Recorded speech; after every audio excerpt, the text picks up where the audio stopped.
So this is one of those stories, Harvey, that it just defies all other true crime stories. There's so many twists and turns, and yet TMZ has found even more.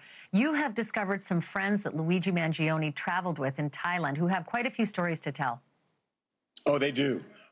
So this was back in March. Luigi was in Thailand, and these two guys from Germany met up with him. They actually just met in Thailand, and they hung out, and they traveled together for a week and a half. One of the interesting things was that they were all planning a day at the beach. Luigi instead went to a shooting range, and they found that really odd. And during the trip, Luigi was talking about this book that he was obsessed with. And this kind of gets to what this assassination was really about. Everybody thinks it's about health insurance, that Luigi had a particular grievance about health insurance. It's not true. Luigi's gripe was over corporate greed. Health insurance was a symbol of it, but his thing was corporate greed. And there were two books that he got obsessed with. One of them was written by an author in India.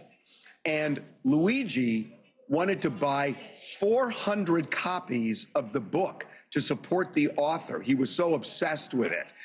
His credit card didn't go through, it got declined, but he was trying to buy 400 books.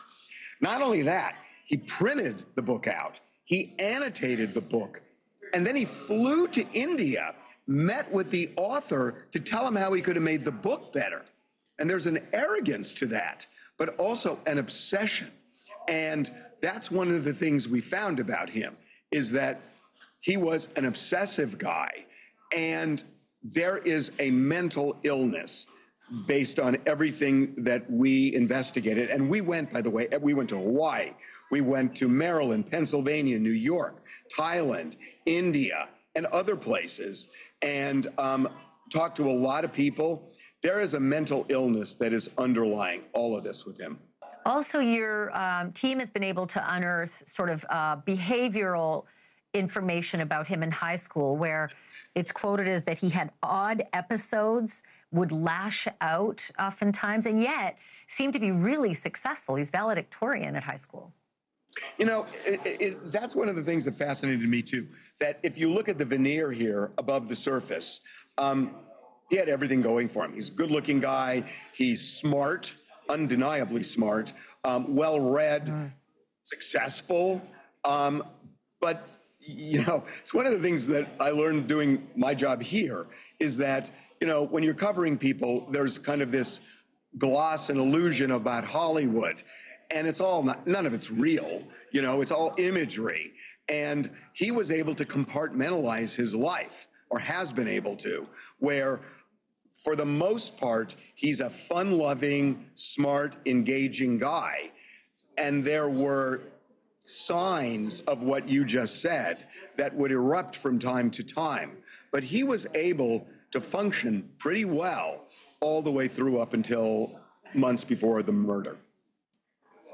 Have you, I mean, listen, I think I know the answer here, but I've got to get it straight from you. Have you been able to process the reaction to this criminal, well, this alleged criminal, the outpouring of love, the social media, the people who are willing to just die for Luigi? I just don't know that I've seen this kind of a reaction in true crime before. I guess I'm a little bit cynical. So, yeah, I mean, it is upsetting, but not entirely surprising to me. I mean, look, young people, corporate greed is a thing with them, and they are struggling to succeed. And they blame it on the Elon Musks and the Jeff Bezoses and people like that, and the healthcare industry, you know, that makes a lot of money, or at least you look at the CEO who made, you know, more than $10 million a year, and they're angry.